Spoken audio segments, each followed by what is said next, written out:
Hi, ഇന്ന് വിദ്യാഭ്യാസ മന്ത്രിയിൽ നിന്ന് പുതിയൊരു അപ്ഡേഷൻ ഉണ്ടായിട്ടുണ്ട്.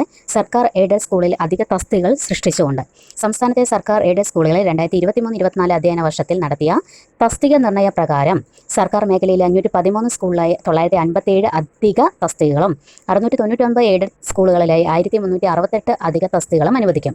ആകെ 1212 സ്കൂളുകളിൽ നിന്നും 2325 അധ്യാപക അനധ്യാപക അധിക തസ്തികകളാണ് അനുവദിക്കുക.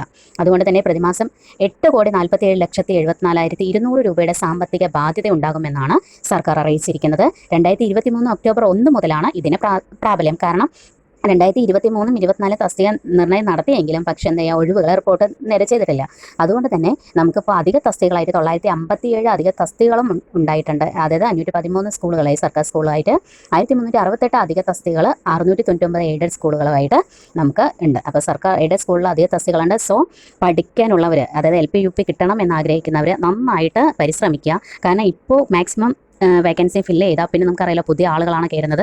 അവർ റിട്ടയർമെൻ്റ് ആവാൻ കുറേ വർഷങ്ങളെടുക്കും. അതുകൊണ്ട് തന്നെ കുറച്ചും കൂടെ കഴിഞ്ഞാൽ, കാരണം ഇനിയൊരു LPSA വന്ന് ഇനി LPSA വരുമ്പോഴേക്കും എന്താണ് ഫുൾ ഫില്ലായിരിക്കും. ഫുൾ ഫില്ലാവുന്ന സമയത്ത് നമുക്ക് എന്ത് ചെയ്യണം, വാക്കൻസി കുറവായിരിക്കും. അപ്പോൾ കോമ്പറ്റീഷൻ കൂടും. അതുകൊണ്ട് തന്നെ നമ്മൾ എന്ത് ചെയ്യുക, മാക്സിമം ശ്രമിച്ചിട്ട് മുൻനിരയിൽ തന്നെ, റാങ്ക് ലിസ്റ്റിൻ്റെ മുൻനിരയിൽ തന്നെ വരാൻ നോക്കുക. നമുക്ക് പെട്ടെന്ന് ജോലി കിട്ടുന്ന രീതിയിലേക്ക് റാങ്ക് ലിസ്റ്റിന് മുൻനിരയിൽ വരാനായിട്ട് അതിന് മാത്രമായിട്ട് പരിശ്രമിക്കുക. അതിന് വേണ്ടിയിട്ടുള്ള ക്വസ്റ്റ്യൻസ് പ്രിപ്പയർ ചെയ്യുക. മാക്സിമം എഫേർട്ട് എടുത്തിട്ട് പഠിക്കാൻ ശ്രമിക്കുക. ഇനിയുള്ള ക്വസ്റ്റ്യൻസ് ഒക്കെ ഭയങ്കര ടഫിലാണ് പോയിക്കൊണ്ടിരിക്കുന്നത്.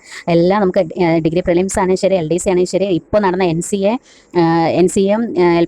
LPയുടെ ക്വസ്റ്റ്യൻ പേപ്പർ നോക്കുമ്പോൾ തന്നെ നമുക്കറിയാൻ പറ്റുന്നുണ്ട് ഏറ്റവും അതായത് ടഫായ ക്വസ്റ്റ്യൻ പേപ്പറിലൂടെയാണ് നമ്മൾ കടന്നു പോകുന്നത്. അതുകൊണ്ട് തന്നെ ഇത്രയും വേക്കൻസികൾ അടുത്ത ഒരു LPSAയിലൂടെ ഫില്ലാവും. പിന്നെ വന്ന് റിട്ടയർമെൻറ്റ് വരുന്നത് കുറേ കഷ്ടിച്ചിട്ടായിരിക്കും. അപ്പോൾ വിരലിലെണ്ണാവുന്ന വേക്കൻസി മാത്രമേ പിന്നീട് ഉണ്ടാവുള്ളൂ. സോ മാക്സിമം നമ്മൾ പഠിച്ച് എന്ത് ചെയ്യുക, മുൻനിരയിൽ തന്നെ, റാങ്ക് ലിസ്റ്റിന് മുൻനിരയിൽ എത്താനായിട്ട് ശ്രമിക്കുക. Okay, thank you. If you like, please subscribe and share. Thank you.